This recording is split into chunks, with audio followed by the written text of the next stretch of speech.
Vamos lá, gente. Bom dia a todos. Então, dia 7 de dezembro, que loucura. Aula de fisiomecânica da locomoção terrestre. Vamos hoje para a aula número 3.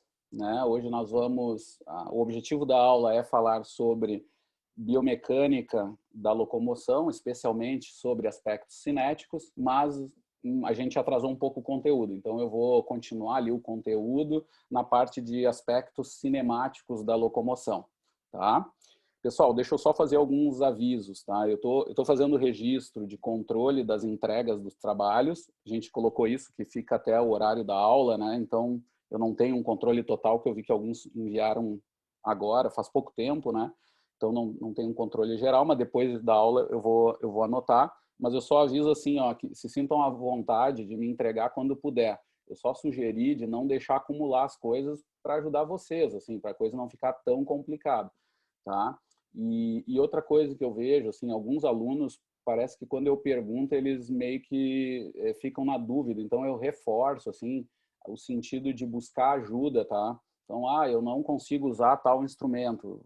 Usem um tempo lá necessário, mas não conseguiu, pede ajuda para alguém, pede ajuda, eu não sei, eu sempre digo ali no grupo, né? Agora eu tenho sempre o meu posto Ipiranga, que vem à cabeça na parte física, que é o André, né? Mas mesmo o André talvez sofra, assim, porque não tem jeito, tem a questão do aplicativo ali mesmo, né? O sisteminha é diferente, tem um tempo de aprender a usar o esquema, mas peçam ajuda, inclusive para mim, tá? Eu posso, pelo menos assim, daqui a pouco até fizeram isso e não me chegou, mas eu estou controlando e não parece que aconteceu isso. Só deu alguns alunos me fazendo comentários. Estou sofrendo, professor. Tudo bem, mas pede ajuda mesmo. Professor, posso marcar um horário? Quero ver, gostaria de fazer aquele exercício. E a gente vai. Porque eu assim, gente, eu não fiz eles todos. Eu fiz alguns só para entender a ideia e fiz como vai ser um teste, porque é algo paralelo, assim, à disciplina. Mas eu sugiro que façam ainda, mesmo que seja estranho, mesmo que seja sobre coisas muito nada a ver com o assunto, mas é uma base, de novo, de ciências naturais, aquela ideia que eu falei, que ajuda, tá, a entender o conteúdo, vai facilitar. Então, para quem não conseguiu, reforço isso, a estratégia do ajuda dos universitários. Tentem usar, assim, isso faz parte da parceria, da rede de networking, que a gente chama, né? Rede de trabalho. Isso faz parte. Temos que saber usar isso também para não deixar as coisas para trás, tá? E eu tá me preocupando um pouco. Tem alguns que não me mandaram nada ainda e tal. Então, por favor, tentem me mandar ou se apresentem mesmo. Dizem, estou com um problema, não consegui nada mesmo. O Henrique, eu já vi que é um que está mais solto, né? Está mais tranquilo em dizer, até na lista aí de vocês, eu vi que ele diz, gente, não estou conseguindo, não estou conseguindo. E aí vai tentando, assim, mas tem que gritar, não se afoguem aí sem gritar. Pelo menos, tá?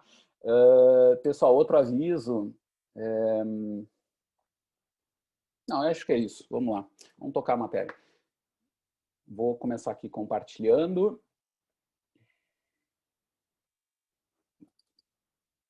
Vamos lá. Então, pessoal, na aula passada, eu parei aqui nessa parte de efeitos de tamanho sobre a locomoção. Tá? Resumindo um pouco, a matéria aqui indica o seguinte, que o tamanho corporal vai influenciar na marcha e vai influenciar em toda a biomecânica e fisiomecânica, né, da locomoção terrestre. Vai influenciar sobre aspectos biomecânicos, sobre energéticos e sobre a parte mecânica, né, que tem a ver com a cinemática, né, especialmente sobre velocidades.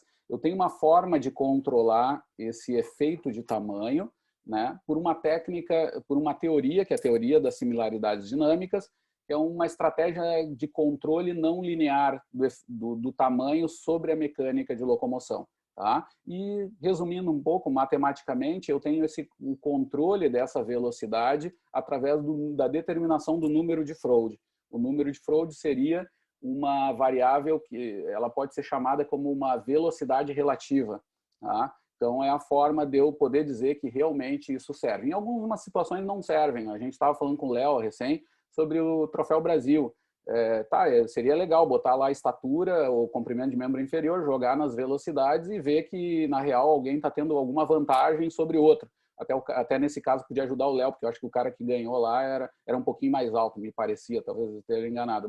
Mas isso não vai interessar nada para ele, porque o que interessa ali para ele é tempo, né? Então, pode ser que seja um controle por alguma coisa secundária, mas de qualquer jeito não interessa. Agora, em outros estudos, isso pode ser que interesse. Em alguns estudos que sejam mais mecanísticos, eu queira entender aspectos de locomoção, onde a estatura se modifica muito, eu posso olhar, assim, por exemplo, quando eu faço análises mais gerais, mecanísticas, eu digo até coisas que não são tão mecanísticas, mas, por exemplo, efeitos de sexo, né? Homens versus mulheres. A gente sabe que força de membros inferiores, quando a gente normaliza por massa, por alguma questão de massa livre de gordura, ela vira uma variável que às vezes até inverte o comportamento, né? Mulheres às vezes têm até mais força de membros inferiores se normalizados do que homens.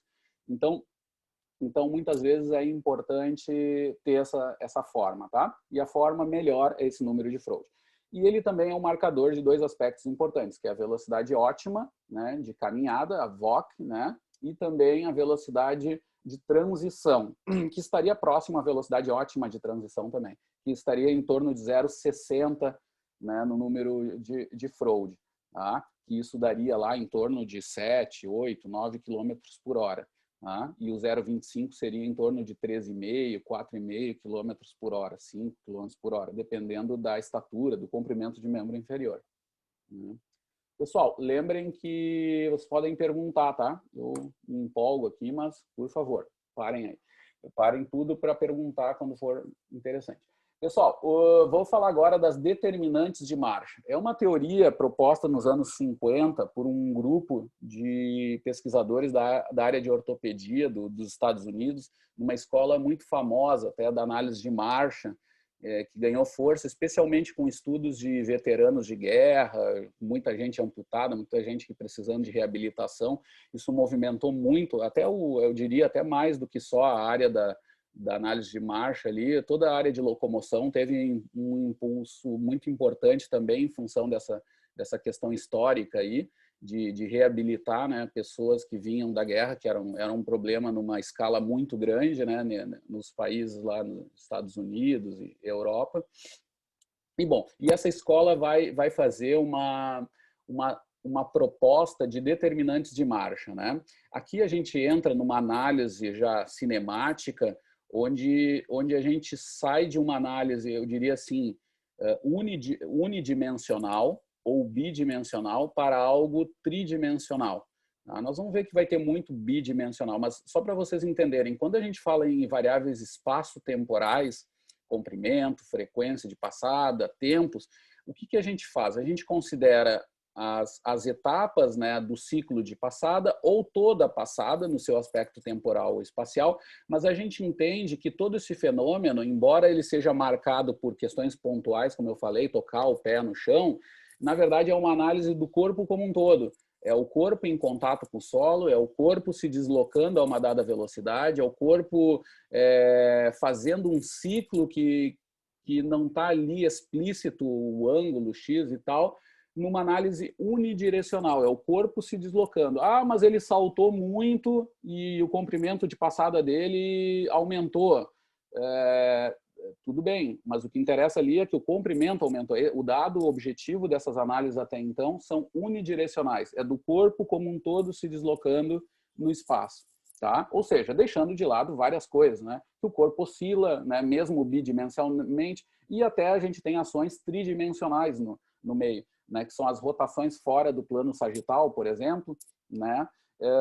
E o que esse grupo vai fazer? Ele vai analisar aspectos que não são só desses planos não sagitais, tá? Mas vai ter bastante importância nisso e vai tornar a análise tridimensional. Vocês vão ver que vão ter algumas determinantes que são fora daquele plano que é mais estudado. Então, além de ser bidimensional, algumas análises, em algumas delas existem dimensões ali, os planos bidimensionais que fogem da análise mais comum, que é a do plano sagital, né? Então, eu tenho lá, a maioria dos meus movimentos acontecem no plano sagital.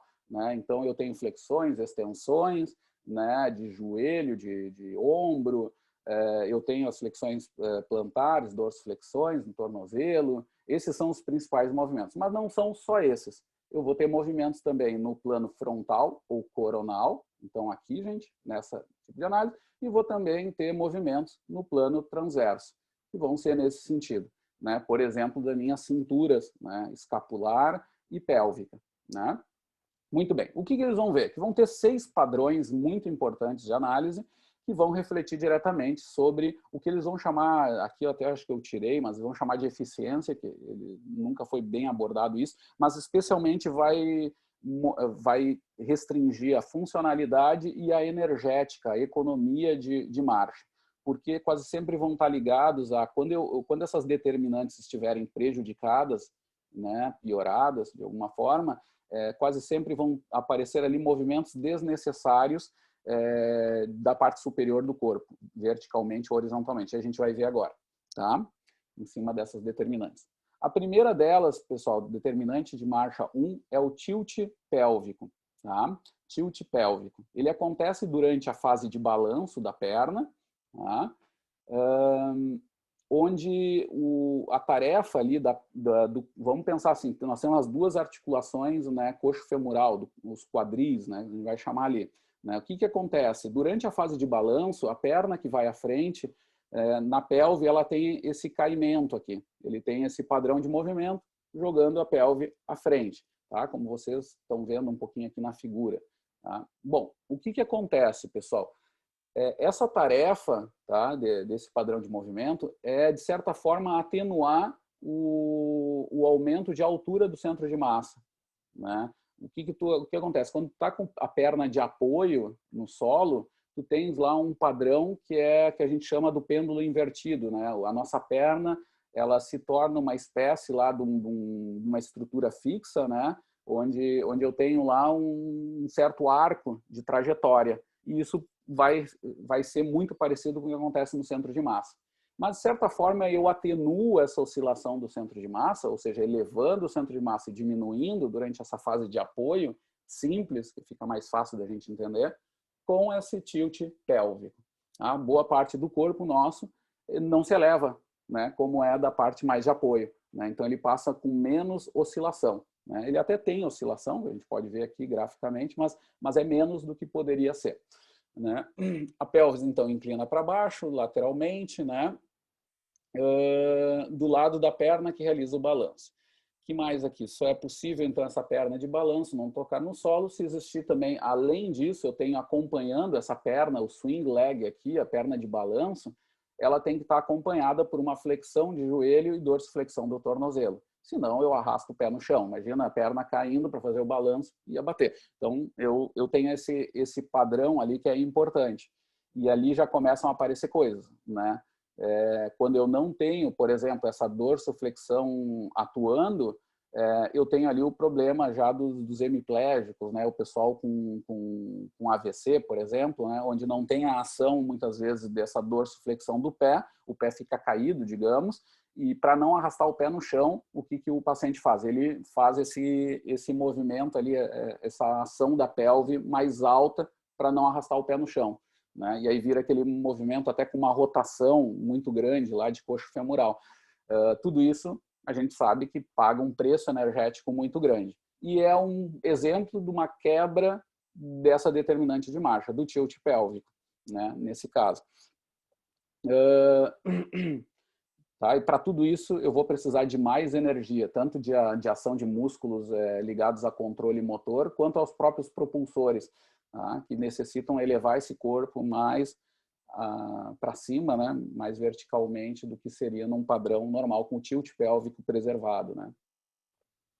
Então aqui eu tenho um exemplo do tilt pélvico acontecendo. Aqui existe uma certa confusão, tá? Na área da marcha, algumas áreas de clínicas às vezes confundem o tilt pélvico com a rotação pélvica, tá? O tilt pélvico é uma rotação. Para começar, tem ali uma espécie de uma rotação, tá? Só que, assim, para facilitar a ideia, esse tilt pélvico ele é também considerado, muitas vezes, como um movimento de báscula que acontece também na articulação lá pélvico-sacral ali. Tá? Tem esse movimento de lombar, por exemplo, de báscula, que dinamicamente é chamada também de tilt pélvico. Nesse caso aqui, nessas áreas, esse padrão de movimento que a gente está falando, o tilt pélvico, de forma geral, como os autores lá nos anos 50 vão determinar, o Iman e companhia, e Saunder e companhia, vai ser, nessas áreas clínicas, vão ser chamadas de rotação pélvica lateral. Tá? Então, mas é sempre tilt pélvico lateral, nesse caso. Tá? Aqui nós vamos chamar de tilt pélvico. Tá? É o movimento do ponto de vista do plano frontal, né, que a perna faz lá durante a fase de balanço, como eu expliquei para vocês. Tá? Que vai ter a ver muitas vezes com essa reboladinha, essa espécie que tem ali na pelve.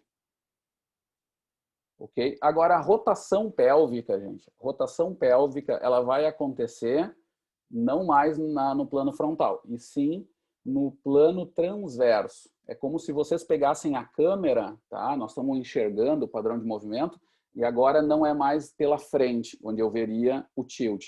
Agora eu vou ver a rotação pélvica do ponto de vista transverso, que seria de cima, exatamente. Tá? Eu estou olhando de cima, então aqui eu tenho a visão de cima, meus dois quadris, tá? Aqui um padrão de movimento onde eu não teria a rotação pélvica, tá? Uma situação antinatural, mas para fins de exemplo só. E aqui do lado eu tenho a rotação pélvica, tá? Onde vai acontecer isso, a perna de balanço lá, fazendo esse giro à frente. Então, de um duplo contato para outro duplo contato, vejam que a perna de balanço vai fazer uma excursão maior, tá? E vai dar essa rotação pélvica em relação à perna de apoio. Tá? Qual é a repercussão disso, gente? Ela é um pouquinho mais complicada de entender, mas eu não acho difícil, que olhando essa figura nos ajuda a entender essa suavização desse movimento vertical do corpo como um todo. Vejam aqui, gente, vamos partir do seguinte, ó. Eu teria nesses dois exemplos aqui que eu estou vendo do ponto de vista de cima, né, no plano transverso, vamos colocar que o comprimento de passada é igual nas duas situações, tá? Então vejam aqui, as distâncias do pé, ó, de um pé até outro pé, contato de pé, é igual nas duas situações. Vamos controlar isso para fins de exemplo, tá? O que acontece, pessoal? Nessa situação aqui, a pelve não se mexe desse ponto de vista de rotação, tá? Ela está em paralelo os dois quadris durante essa ação dos dois toques do pé. O que acontece? Para eu executar toda essa ação aqui, eu vou precisar fazer muita flexão de quadril e extensão de quadril, tá? Ao nível de quadril. Tá? Enquanto que se eu usar a rotação pélvica, a minha flexão e extensão de quadril é menor. Vai ser menor, porque boa parte da transferência do corpo à frente vai ser dado por essa rotação, por essa estrutura aqui apendicular que me ajuda a jogar o corpo à frente, sem precisar fletir tanto ou estender tanto o quadril. Tá? A repercussão disso é uma menor flexão e extensão. E o mais interessante é que uma menor flexão e extensão do quadril, pensando lá na perna de apoio, tá? Para facilitar aqui de novo, aquela ideia da trajetória do corpo durante o apoio simples, tendo essa menor ação aqui, eu tenho uma menor oscilação vertical, enquanto que aqui a minha oscilação vertical é maior. É pouca coisa, realmente, mas impacta muito na energética. Não é pouca coisa para quem tem restrição desse tipo de movimento. Tá? Essa oscilação vai acontecer de forma maior. Essa é a segunda determinante que eles vão colocar lá nos anos 50 e isso vai se confirmar. Tá? Aqui vai me faltar bastante exemplo de patologia, de desordem de movimento relacionado a isso. Eu lembro sempre de pouca coisa, mas os físicos aí, que se souberem lembrar de alguma aí que tem relacionado a isso, me ajudem. Mas, de qualquer jeito, é um padrão, é um ponto de análise importante da marcha que eu tenho que considerar, ligado a essa rotação pélvica. Aqui, pessoal, tá, esse aqui é o primeiro exemplo, tá? Com comprimentos controlados. Agora, claro que outra repercussão disso pode ser, por exemplo, eu ter até oscilações parecidas, só que com comprimentos de passada maiores. Também posso pensar de outra forma, é só controlar o meu modelo, assim. Então isso também pode repercutir muitas vezes, eu ter essa rotação pélvica preservada ou não, pode repercutir num bom comprimento de passada. Tá? Pode ser o resultado também disso, onde eu mantenho uma oscilação no final das contas, mas claro que eu consigo me deslocar mais à frente, eu consigo colocar meu pé mais em contato em função dessa rotação pélvica também. Isso é outra repercussão dessa determinante. Tá?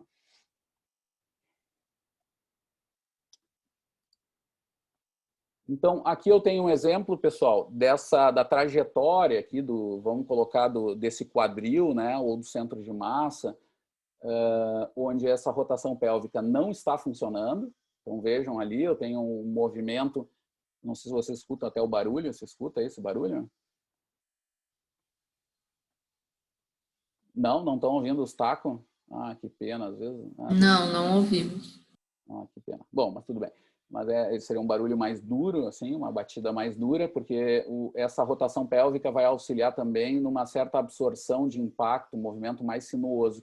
Ó, e agora, com a rotação pélvica, vejam a diferença nessa fase de duplo apoio em azul, tá? E o rumor aqui do vídeo é mais suave, né? É mais suave nessa fase ali do duplo apoio. Quando eu toco o pé no solo, eu inicio o duplo apoio, lembrando, né, do que a gente viu na aula passada, né? Então tem ali uma situação de primeiro contato, né? Não chega a ser um impacto, assim, que não é tão alta, mas tem, tá?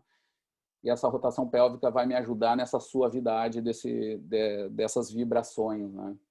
Aqui está a diferença de um padrão para o outro, tá? Com a rotação pélvica em azul, né? E sem a rotação pélvica seria em vermelho. Então com a repercussão do corpo baixando mais, se elevando mais. Tá?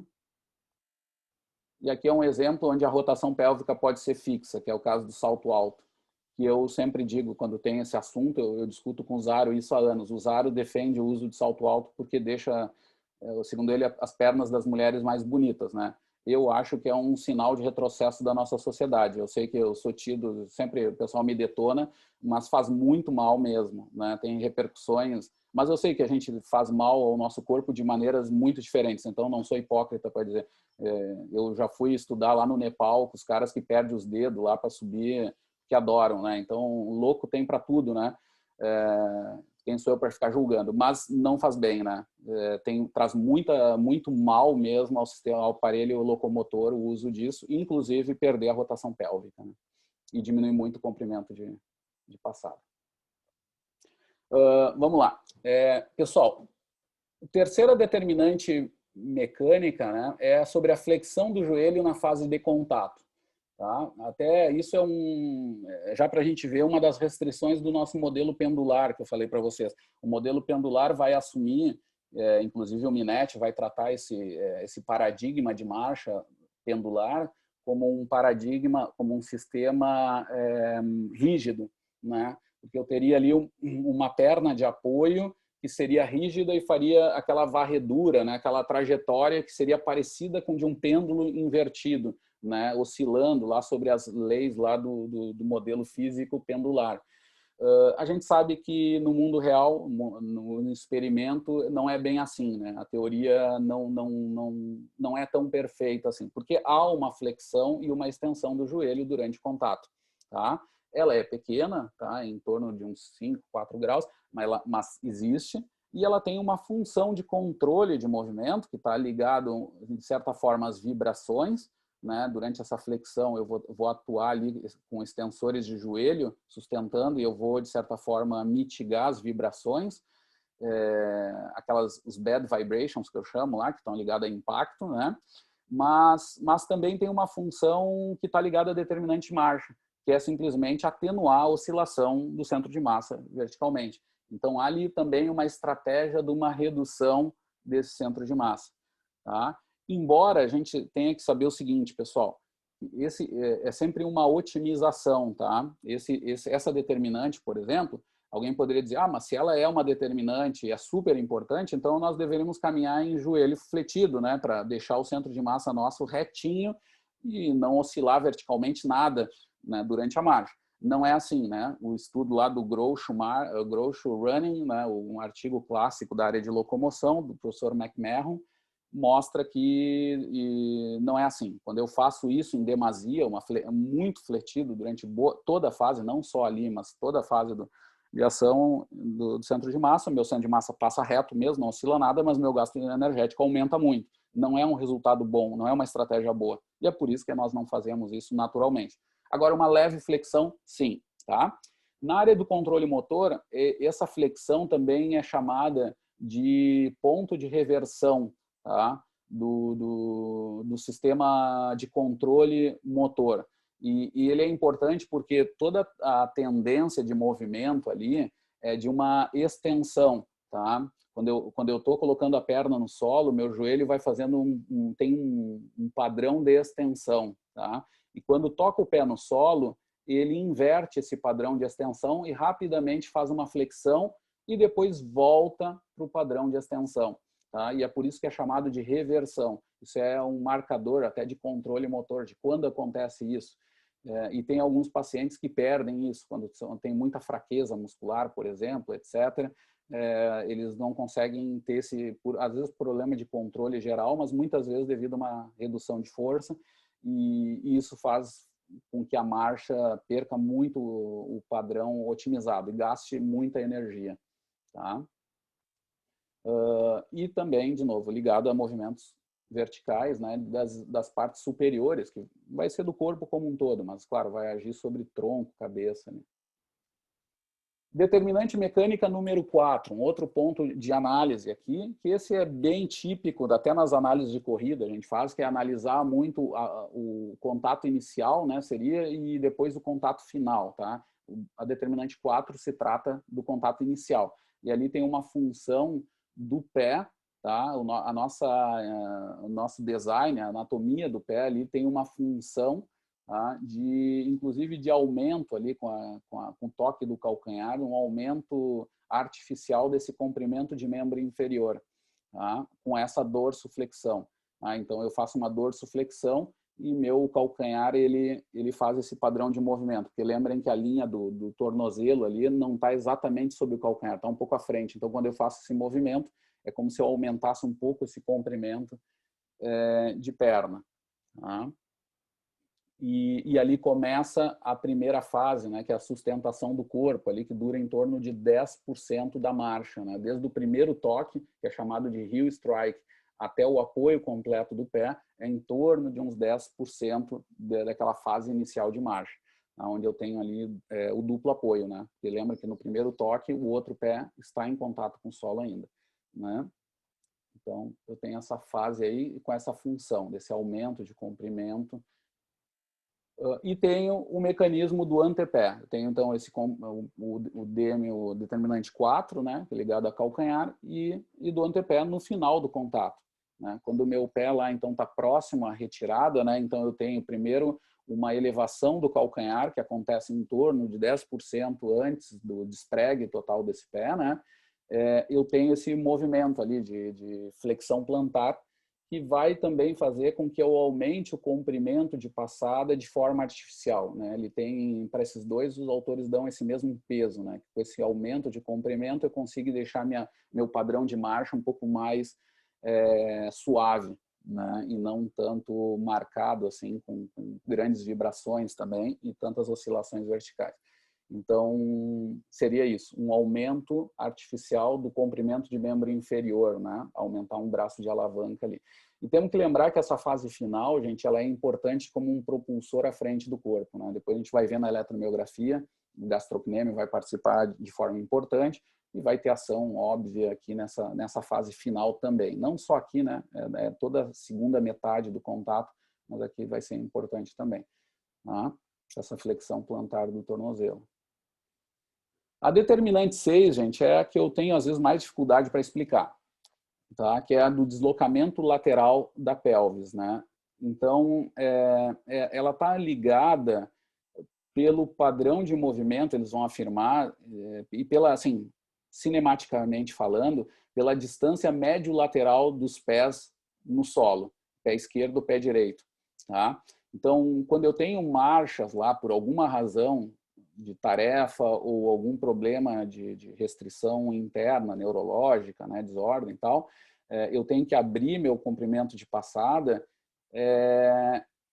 o pagamento do preço disso é ter uma oscilação médio-lateral do quadril muito grande. E isso vai fazer com que aumente meu gasto de energia. Tá? Então, é por isso que numa marcha normal, nós temos essa distância médio-lateral aqui menor do que a distância, por exemplo, entre quadris. Tá? Essa mais alinhada, essas forças. Tá? Vai ser por causa dessa repercussão desnecessária desse padrão de movimento. A explicação determinística disso não é bem entendida até hoje, assim, mas de qualquer jeito, experimentalmente tem sentido. Se eu começo a caminhar de perna aberta, eu tenho uma repercussão sobre esse movimento de quadril. Isso acontece realmente. Tá? Então, tem uma certa relação. Tá? Então, tem a ver com essa base ali de apoio, né, na caminhada, né, ligada a um movimento médio-lateral. Aqui se afirma também que parte dessa repercussão tem a ver com esse padrão geno-valgo, né? Que muitas vezes é uma determinante até de lesão para corredores, né? Mais comum em mulheres, a gente sabe, esse design, mas o ter um geno-valgo em algum grau, isso é bom, tá? Isso tem um padrão lá relativamente até normal. Só tem que cuidar quando isso é grande. E dinamicamente isso aparece na marcha e auxilia nesse controle de movimento também. Tá? Seria a outra determinante de marcha para eu observar também. Esses autores vão trazer e vem sendo confirmado, né? Pessoal, deixa eu ver se vai funcionar, tá? Aqui é um teste que eu faço quando eu estou no Data Show, não sei se vai funcionar agora. Eu vou só mostrar para vocês agora uma técnica de visualização de cinemática que tem pouca aplicação clínica, mas é uma coisa muito atual, tá? Que é a assinatura locomotora digital, que o professor Minetti propôs faz alguns anos. Eu, inclusive, agora no estágio que eu estou organizando de sênior para o próximo ano na Itália, a minha ideia é a gente aprender isso para conseguir aplicar para a corrida e para a caminhada. Tá? Então, eu vou abrir, que é assim, a assinatura locomotora. Não sei se vocês viram, tem um filme do Missão Impossível, em que o ator principal lá, como é que é o Bam Bam lá de Hollywood, esqueci do nome, não sei nada de cinema, dá os exemplos fracos, quando o cara não sabe é brabo. Tá, mas o ator esse que me faltou o nome, que as gurias devem lembrar, sempre o bonitão e tal, do Missão Impossível, ele tem uma tarefa, ele sempre tem aquela tarefa ferrada, né? Sempre tem alguém para matar, se tu não ir lá no banco e roubar o troço mais ferrado que existe no mundo, mais eu vou ferrar com a tua ex-namorada ou com alguém muito importante. É sempre uma história assim, né?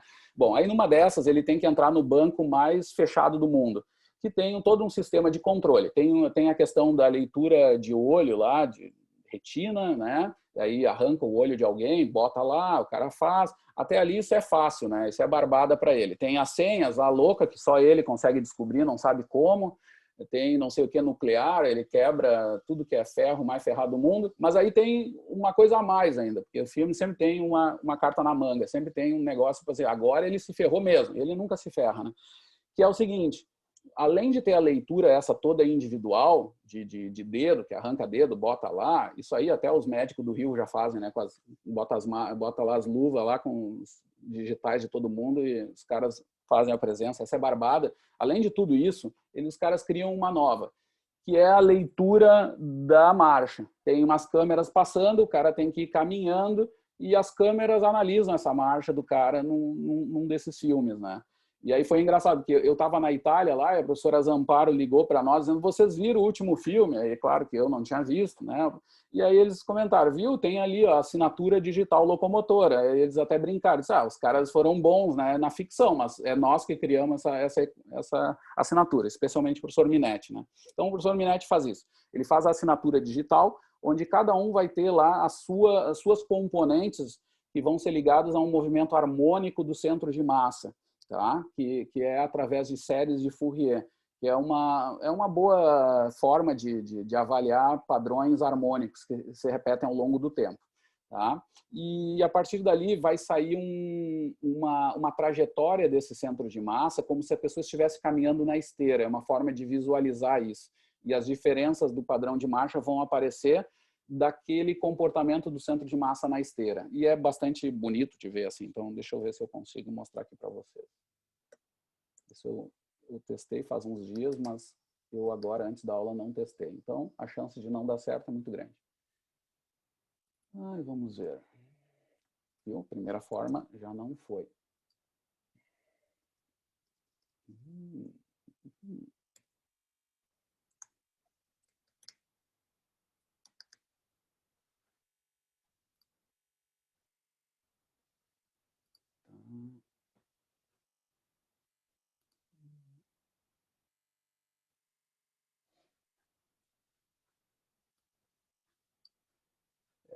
Onde é que está o stop aqui? Para quieto.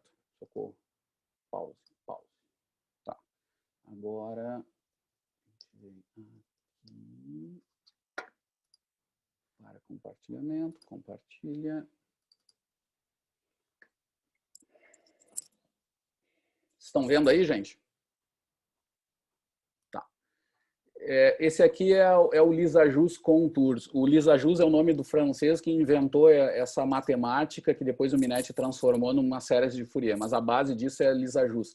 É uma matemática que o pessoal da NASA usa, o pessoal da cosmonáutica, não sei o quê, usam para trajetórias de corpos celestes ou foguetes lá que tem forças, oscilações, né, de corpos celestes. Eles usam. Deixa eu ver aqui, gente. Abrir, play. Não sei se o tempo do vídeo vai aparecer, mas isso aqui é uma trajetória do centro de massa, tá, descrita por essas séries de Fourier, tá? E a seta mostra aqui a direção à frente, tá? Então mostra essa, e a bolinha aqui explica como é essa trajetória do corpo da pessoa na esteira, tá? Então vamos ver mais uma vez, está sem o loop aqui, então, e o share é pausado. Vocês estão vendo ainda? Droga, diz que pausou o share, não sei porquê. O vídeo parou tudo. Tem aquela coisa da qualidade do vídeo, né? Mas vamos lá, vamos ver de novo aqui. Eu vou abrir outro. Deixa eu ver aqui. Mas vira um pouquinho um deles? Não. Alguém abre a câmera que eu estou trocando os arquivos, não tô vendo vocês. Vocês viram o primeiro vídeo, pelo menos? Não, ficou paradinho lá. Ficou congelado. Que pena. Então, tá, valeu. Deixa eu tentar fazer de novo. Então, tem aquela história de se tu compartilhar a tela só do vídeo, aí dizem que fica melhor, né? Só do que tu deixar geral, né? Eu vou tentar fazer isso. Não, vamos tentar assim, vamos ver primeiro. De novo, cabeça dura, né? Vamos ver. Alguém vai me dando retorno. Agora o vídeo está funcionando, não? Vocês não estão vendo ainda? Funcionando. Agora sim. Tá. Tá, então tá aí. Lembrem, a seta aqui mostra o corpo caminhando à frente e a pessoa na esteira. Tá? Essa aqui é a trajetória do centro de massa. A gente pode ver alguns ângulos, um pouquinho superior, um pouquinho antero-posterior, né? São as asas de borboleta que o Minetti fala que isso se faz. Isso o Cavanha tinha visto num artigo de 60 e poucos, mas claro que ele não tinha ferramentas para ver todo o 3D, né? Então ele só descreveu algumas ações. Agora eu vou mostrar para vocês uma coisa que é interessante sobre caminhada e corrida, que advém dessa análise, né? Que é uma coisa muito básica, assim, mas que a gente não percebe, obviamente, a olho nu. Deixa eu só pegar aqui o nome do arquivo. Centro de massa humano na caminhada. Aqui são as várias velocidades. Vamos brincar um pouquinho. Vamos ver aqui. O problema é funcionar tudo. Move 2. Match. Agora.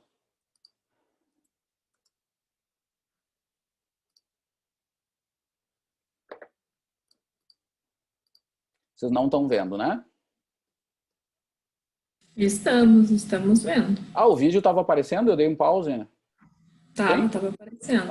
Então tá, só para mostrar aqui um pouquinho, assim, conforme vai, isso aqui é tudo várias velocidades, é em torno de 2, 3 a 5 km por hora, quanto é que é?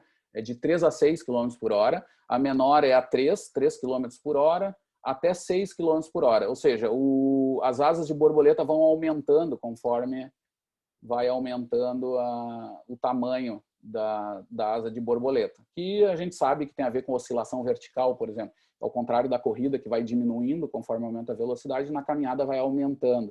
Tá? Mas vejam que tem trajetórias um pouco diferentes. Assim, embora tenha uma cara igual, tem algumas assimetrias que são específicas. Né? Vocês viram agora esse último vídeo? Tá, deu, apareceu. Agora eu vou mostrar um da corrida, só para mostrar que a oscilação do centro de massa acontece, uma aparece no sentido horário e no outro anti-horário, se eu olhar lateralmente. Tá? É isso que eu quero mostrar, já vou dizendo para vocês antes de... Só para ver se a gente consegue fazer funcionar aqui. Isso.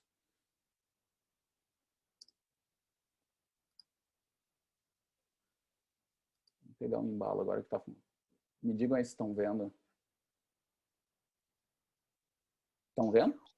Sim, sim, estamos vendo. Valeu. Então, assim, ó, o branco é caminhada, o azul é corrida e o amarelo é o skipping, tá? É o skipping unidirecional, é o skipping natural, a gente pode chamar assim, é o caminhada saltitante unidirecional. Tá? Uma questão interessante aqui é notar que a oscilação do centro de massa acontece, agora se a gente conseguir ver com um pouquinho mais de atenção, assim, ela acontece entre o branco e o azul, o branco é caminhada, o azul é corrida, eles estão em oposição de fase. Tá? Então, na caminhada acontece assim e na corrida acontece assim. Esse é o significado da coisa. E, por exemplo, entre várias coisas que dá para ver, não sei se eu consigo trabalhar com uma aqui. Eu vou tentar parar o vídeo numa posição anteriorizada, de frente, né? Vamos ver se eu consigo. Ó, aqui é enxergando a pessoa de frente, tá? Vejam aqui o desenho. Então, cada ângulo me aparece um desenho aqui das asas de borboleta. Na caminhada dá para ver bem um X, na corrida não tanto, tá? Mas vejam que o centro de oscilação da caminhada é embaixo, da corrida é em cima, né? Isso aí tem a ver com o sentido das energias também, cinética e potencial que vão gerar esse movimento. Mas também dá para ver outra coisa, por exemplo, na marcha... Primeiro que nós não somos nunca totalmente simétricos, né? A assimetria é uma questão natural da biologia, né? É difícil achar coisas totalmente simétricas, isso é exceção no mundo real. Mas outra questão é no skipping mesmo. O skipping unidirecional imita um pouco o que acontece na corrida de cavalos, no galope, né, de cavalos, onde tu tens a mudança, o centro de massa um pouco inclinado lateralmente. Tá? E é o que acontece aqui. Embora eu não está bem alinhado, mas é assim mesmo. Tá? O centro de massa ele é assimétrico e vai ser assimétrico mais para o lado lá que a perna está atuando. Então aqui seria a esquerda mais à frente dessa pessoa que está executando o movimento, porque eles estão vindo nessa direção da seta, estão vindo aqui na nossa direção, né? Está enxergando eles de frente, assim, na esteira, digamos. Então tem essa oscilação. Se eu fizesse com a perna direita, ia dobrar para o outro lado. Tá? Mas é assimétrico. Diferente do skipping bidirecional, né? O skipping oscilando as duas pernas. Tá? Esse aqui no unidirecional, que é parecido com o galope do cavalo, acontece isso. Muito bem. O Minetti já avaliou isso, pegando os coeficientes matemáticos dessas figuras para tentar ver coisas diferentes. Mas claro que eu acho que falta também, no campo aplicado, é usar eles para visualizar mesmo diferenças pré e pós-intervenção, por exemplo, fazer as figuras sobrepostas do sujeito antes e depois e ver que repercussões mudam e, além disso, que descritores matemáticos dessas funções mostram essas mudanças. Né? Então, tem um campo enorme aí de atuação para essa assinatura digital locomotora. Muito bem, vamos lá. 9h27, pessoal. 8h30. Eu vou ir um pouquinho, vou começar. Vamos falar dos aspectos dinâmicos ou da cinética de locomoção humana, né? Quando a gente fala de cinética, a cinética seria o campo da mecânica clássica que trata de forças, né? Que trata das forças que geram um movimento, ou forças que são geradas pelo movimento. Temos que lembrar sempre disso, né? Mas certamente quando eu falo de cinética eu consigo entender um pouquinho mais de causas. Não totais, né? Porque a gente viu que para falar de fisiomecânica eu preciso chegar na energia ainda, só a força não adianta. Mas ela é uma outra informação que junto com a cinemática me ajuda a descrever a biomecânica de marcha, certamente. Eu tenho forças externas e internas. As forças internas locomotoras são muito comuns de ser analisadas por dinâmica inversa. Tá? É uma estratégia lá, matemática, que tenta registrar isso, as forças articulares, forças musculares, inclusive, em padrões de movimento. E o grau de incerteza, graus de erro dessas medidas são sempre muito grandes, por isso a dificuldade. Vou tentar mostrar para vocês alguns dados que tem sobre isso, mas certamente de forças externas existem muito mais. Tá? E eu vou falar mais sobre isso. Forças externas são as principais forças de reação de solo, né? E força ligada à resistência do ar, que eu vou falar pouco sobre isso, mas é uma força externa também que a gente tem que usar. Tá? Então, vou falar um pouquinho sobre essas coisas. Vamos lá, então forças de... aqui eu inverti, né? Vou falar um pouquinho só dessas forças resistivas do ar, tá? Existem estimativas disso já, tá? Se eu, por exemplo, na caminhada isso atua muito pouco, tá? Porque a velocidade em relação à barreira do ar é muito pequena, mas claro que se eu estiver caminhando na beira de cidreira, a história muda, né? Até uma caminhada vai influenciar muito o gasto de energia e a produção de força que eu vou ter para me manter caminhando vai ser muito grande devido à resistência do ar, tá? E na corrida, claro, isso importa mais, tá? É uma linha de estudo, inclusive, que a gente está envolvido lá com o mestrado do Edson, no estudo das 2 horas da Nike lá. É muito sobre isso, exatamente o mestrado dele. Ele vai defender dia 29 e vai mostrar as alterações biomecânicas dessa força que eles simularam lá por um sistema de aplicação lá de roldanas e uma força atuando na cintura que simularia a força ligada ao vento numa situação sem vento, só devido à barreira de vento, né, numa situação de velocidade próxima de maratona, para tentar estimar como a biomecânica se modifica nessas condições e para tentar entender qual é a vantagem ou não de correr com o drafting ou não, que é aquela estratégia do corredor na frente do outro, diminuindo um pouco esse efeito do vento. Tá? Então, temos que lembrar sempre que o gasto de energia ligado, então, vamos falar em potência metabólica, ligado a essa barreira de vento, ela vai estar ligada ao cubo sobre energia. Tá? E a força vai estar ligada à velocidade ao quadrado, que é a lei do quadrado da velocidade no meio fluido. Tá? E, claro, o impacto não é muito grande. Se a gente for ver a área, isso aqui é a área frontal pela velocidade, atuando sobre o VO2. Isso eu vou colocar para vocês em velocidades de maratona. Isso envolve em torno de uns 4 a 6 mililitros quilograma minuto, que é pouco que a gente sabe sobre VO2. Mas, ao longo de 2 horas, não é pouco, né? Isso vai ter um impacto sobre a economia bastante grande, né? Então, aqui tem uma estimativa, entre várias, tem a do Dubois, que é um outro nome famoso, mas do Arsac e Locatelli é mais comum. E essa área frontal, que vai atuar linearmente sobre o gasto de energia devido ao efeito do vento, ou dessa barreira de ar, né? Vai ser dependente da estatura e massa corporal. Eu vou ter uma estimativa de áreas frontais, né? Aqui tem um pouco esse efeito do vento, fazendo uma análise que seria assim, gente, relacionando o custo metabólico em vários tipos de marcha com ou sem o vento. Uma maneira fácil de estudar isso, claro que é difícil de realizar, dar a mesma condição exata, mas fácil do ponto de vista teórico, né, de exemplo, é imaginar assim, a situação do cara correndo na esteira ou no ar ou no ambiente aberto, né, onde tu tem essa barreira do vento. Então, mesmo sempre quando não tenha vento, mas se tu vai correndo, né, nessa situação sem vento, tu cria essa sensação de vento, que é a densidade do ar, né, vencer esse meio fluido aí, devido a essa densidade do ar. Tá? Então, uma maneira de comparar isso é determinadas velocidades no solo normal versus esteira, onde tu não tem essa barreira de vento.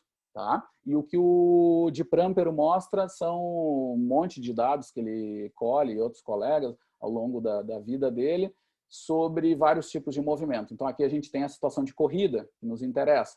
Tá? O custo aqui, vê que no caso dessa curva aqui não é bem independente da velocidade, aqui é um pouco maior, mas vejam a importância que tem. Não é nada em comparação a outros tipos de exercício, né? Patinação, ciclismo. Vejam que no caso do ciclismo aqui, boa parte das situações de velocidade de prova são o gasto energético, né, para realizar o ciclismo para vencer a questão da barreira de vento, né?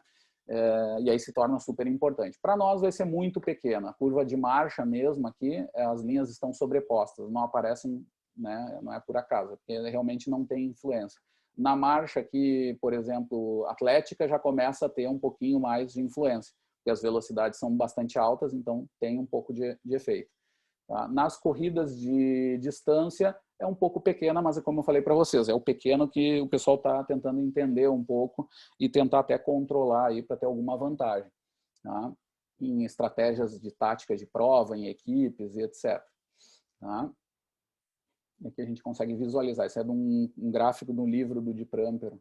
Ele produziu só em italiano e eu consegui esse livro. Bem interessante, quem quiser tem. Mas tudo bem, são sempre forças relativamente pequenas, né? Agora vamos falar das principais forças externas na locomoção, que são as forças de reação do solo. Tá? São, né, verticais, médio-laterais e anteroposteriores. Isso está intimamente ligado ao problema da marcha terrestre. Eu colocar e recolocar os meus segmentos, minhas pernas, em contato com o solo, né? E para eu manter essa velocidade, eu vou ter que ter situações de grande frenagem, né? Ou diminuição de aceleração, com grande aceleração novamente para manter essa velocidade constante, né? Eu vou ter ali situações de impacto contra o solo que vão repercutir sobre que vai terminar num trabalho mecânico negativo e positivo muito grande, né? Antes de eu entender sobre trabalho energético, eu tenho que entender dessas forças. Essas forças vão atuar e a gente vai ver que vai ser altamente dependente, por exemplo, de velocidade dessas forças. As principais são verticais, né? As forças verticais são sempre a principal força de reação do solo que a gente tem na locomoção. Embora, quando eu fale de trabalho, isso não vai ser principal sempre. O trabalho mecânico vertical na corrida vai ter um ponto em torno de uns 14, 15 km por hora, que não vai ser o mais importante. A repercussão em termos de trabalho vai se modificar em torno dos 14, 15 km por hora, e o trabalho horizontal vai ser mais importante. Tá? Depois a gente vai ver isso lá em trabalho. Mas quando a gente fala só de forças, as verticais são sempre as mais importantes, tanto na caminhada quanto na corrida. Depois eu tenho as anteroposteriores, é o segundo nível de forças que eu tenho ali na locomoção, né, que são ligadas ao problema de desacelerar, né, ou diminuir a aceleração e aumentar a aceleração, né, frenagem, propulsão, tá? Que em velocidade constante, as áreas dessas forças, que vão ser o que eu vou chamar de impulso, né, eles vão ser sempre iguais. Se eu mantenho a velocidade constante, vão ser sempre iguais, lembrando disso. E as médio-laterais, que também têm um padrão, mas são muito menores. Em algumas situações patológicas, elas podem ser importantes, tá? Mas tem que se cuidar. Até tem uma confusão, por exemplo, do pessoal querer tentar analisar nível de eversão de tornozelo, pronação do tornozelo ligada a forças médio-laterais. Não tem nada a ver. Tá? Forças médio-laterais são as forças do corpo como um todo contra o solo. Claro que situados lá no pé em contato com o solo, mas é do corpo como um todo sobre o solo. Tá? Então, vamos olhar aqui um pouquinho, gente, com um tipo de calçado bem atual, bem moderno. Esse aqui é do Alexander, o professor Alexander. tá? Da caminhada e as curvas de força ao longo do tempo. Aqui vai nos ajudando a entender o que são essas forças. É um somatório de vetores de força ao longo do tempo. Então, quando a gente olha aquela curva de pão de açúcar que eu falei para vocês, que aqui já aparece um pouco da caminhada, o que eu estou vendo nada mais, nada menos do que uma sequência de vetores ali, de modo simplificado, porque experimentalmente o que a gente faz é medir isso a cada 1/1000 segundos, né? Um tempo muito, muito pequeno, ou a cada 1/500 segundos, 1/500 segundo, né? Tá? Ou seja, um instante muito, muito pequeno, eu tenho esse somatório de medidas de força, que ao longo do tempo vão me dar essa cara. Mas instantaneamente é isso que acontece. Por exemplo, nesse ponto de vista aqui, seria o bidimensional. Aqui eu teria apenas esses vetores, eles são formados por duas forças de reação do solo, né? Ele é formada por um vetor vertical e por um vetor antero-posterior. Então, por exemplo, quando o meu pé toca no solo, quando eu estou lá com o calçado no início, nos primeiros toques, eu tenho esses vetores acontecendo, que eles estão inclinados, que significam o quê? Eles estão inclinados porque eu tenho forças de frenagem atuando. E também tenho forças verticais bastante altas no início, né? Depois, quando eu passo na metade do contato, que é por aqui, vejam que meu vetor ele tem ali um instante, que aqui nem aparece direito, onde ele está exatamente vertical. Nesse instante infinitesimal, aquele instante pequeno, as minhas forças anteroposteriores é zero. Eu não tenho nem frenagem nem propulsão. Eu estou passando para começar forças de propulsão aqui. Tá? Então, nesse caso, o vetor aqui é apenas vertical da minha resultante. Claro que eu não estou vendo um vetor, né? Que é o meu vetor de profundidade, que eu não vejo nessa tela bidimensional, que seria o médio lateral. Isso é só para exercício de análise. Tá? Outro fator importante, pessoal, é notar que essas forças de caminhada estão muito próximas, em média, aqui se eu pegar todo o vetor, em torno do peso corporal. A força-peso é aquela que quando eu vou na balança lá, eu vou ver. O meu exemplo é pedagógico. Eu acho que é por isso que eu estou me mantendo com sobrepeso para fins pedagógicos. Eu estou pesando exatamente 100 quilogramas, né? Tenho feito isso com muito afinco e tal. Que é o seguinte, pessoal. Nesse caso, minha massa corporal é de 100 quilogramas. A minha força-peso é simplesmente eu pegar esse dado de massa e multiplicar pela aceleração gravitacional, que é 9,81, seria 981. E eu quase sempre vou simplificar para 10, né, de aceleração, então eu vou ter 1000 newtons de força. Tá? A minha força-peso é em torno de 1000 newtons. Quando eu caminho, minhas forças vão ser em torno disso, 1100, 1200 por aqui, newtons, passando para 800 newtons, subindo para 1200. Tá? Que acontece? Isso é outro princípio que vem das equações lá da mecânica clássica, das leis de Newton. Tá? E o somatório de forças vai ser igual a massa vezes a aceleração. E em velocidade constante na marcha, uma simplificação dessa lei de Newton vai indicar o seguinte. Tá? Que as minhas forças verticais, que eu visualizo pela altura desse vetor, que é em torno dessa linha que vocês estão vendo da força-peso, ela vai ser sempre igual à força-peso ao longo do ciclo de passada. Tá? Na corrida, nós vamos ver que essas forças vão estar muito acima da força-peso. Ah, professor, mas onde é que está a lei de Newton aí? Vai ter sentido, já vamos olhar para ela só. Aqui está a força, os vetores de força de reação do solo, né, verticais e anteroposteriores, né, as resultantes, digamos assim, dessas duas, na corrida. Mas olha, professor, está bem acima da força-peso, né? É o que a gente sabe lá da biomecânica de corrida. Mas a mecânica clássica continua funcionando. Em média, eu vou ter uma série de valores aqui durante o ciclo de passada em que minha força é zero. Minha força é zero porque eu estou em voo. E a média dessas forças verticais vai ser igual à força-peso. E é por isso que ela é tão grande no contato, porque eu tenho toda uma certa parte do ciclo onde eu não tenho forças zeros. Então, para eu equilibrar isso com a força-peso, eu vou ter bastante força Repercussão disso é ter uma grande aplicação de forças em contato. Tá? Eu vou ter pouco tempo de contato também, meu tempo de contato vai ser menor também com essa fase de voo aqui, e isso vai indicar essa grande variação de forças aqui.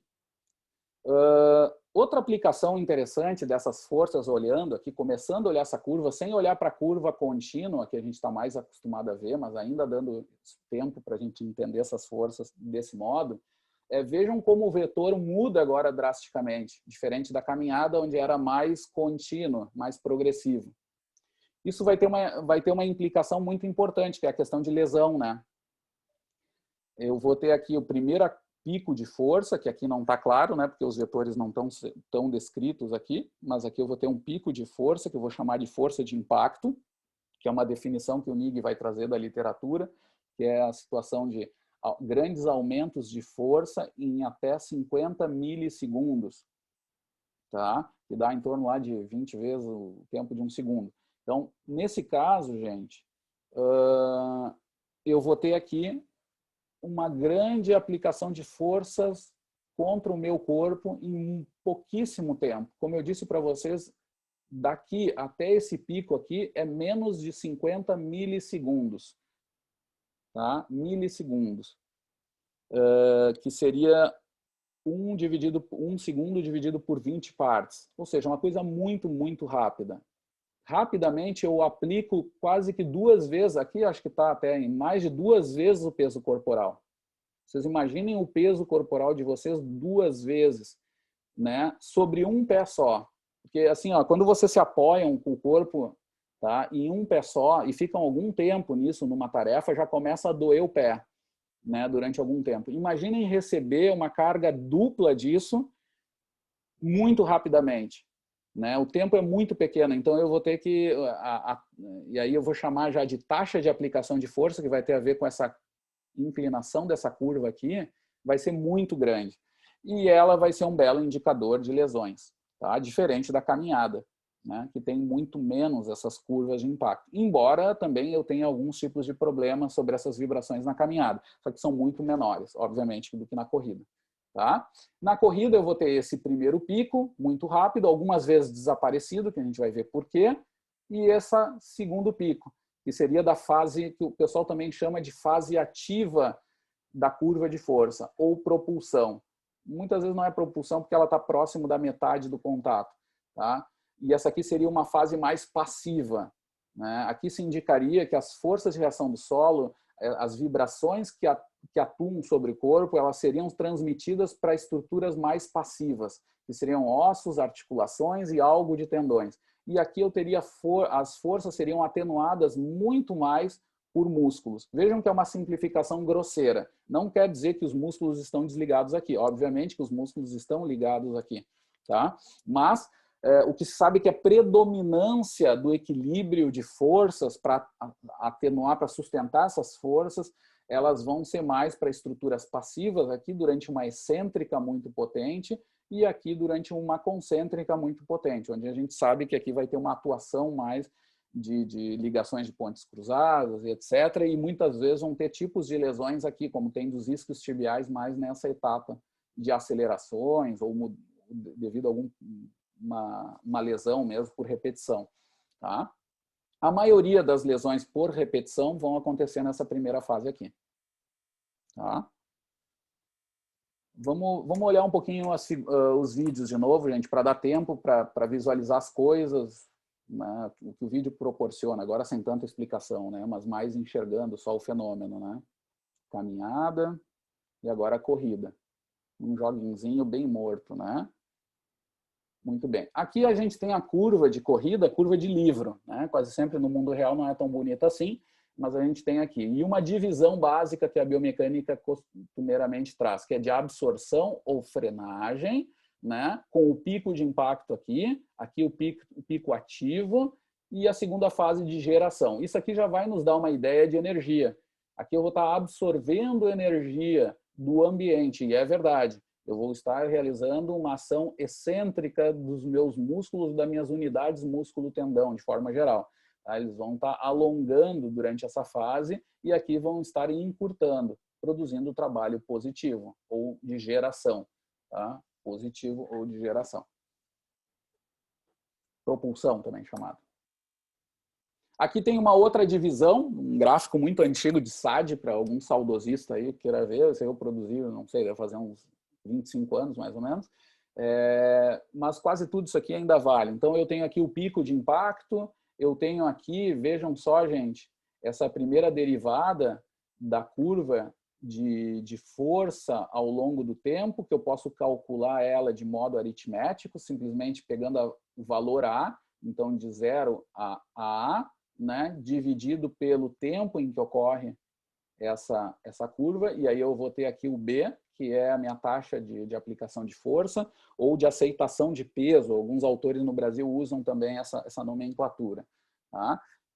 Aqui o pico de força ativa, né, e algumas marcações. Por exemplo, esse tempo C, linha aqui, entre o pico de força ativa e o despregue, muitas vezes é determinante em tipos de pisos escorregadios. Tá? É uma forma de avaliar também repercussão de pisos mais escorregadios ou não. Quando eu corro em pisos muito escorregadios, eu vou aplicar forças muito verticais e pouco antero-posteriores. E esse tempo aqui ele vai se reduzir. Tá? Então, é uma repercussão disso. Mas eu tenho também aqui a força antero-posterior, tá? Que é aquele outro, tem a ver com a inclinação, né? Ou a variação do vetor mais lateral daqueles vetores que a gente viu antes. Aqui a gente vê graficamente esses valores. Então, aqui com forças de frenagem, que nesse caso estão como positivos, mas quase sempre são colocados como negativos, porque é uma força de frenagem, tá? Mas isso só vai depender do referencial inercial que eu usar, tá? Mas tem sentido, tem a ver com frenagem, e aqui a fase de propulsão. Tá? Uma bela de uma vibração aqui, que pode ser problema da plataforma, pode ser um problema de filtro, mas que no mundo real acontece muito. Tá? Isso aqui é uma curva mais realista. Até essa aqui, a vertical, está bonita demais, né? Mas geralmente não é tão bonito assim. Pessoal, vamos parar por aqui. Quando entramos no Munro aqui, vou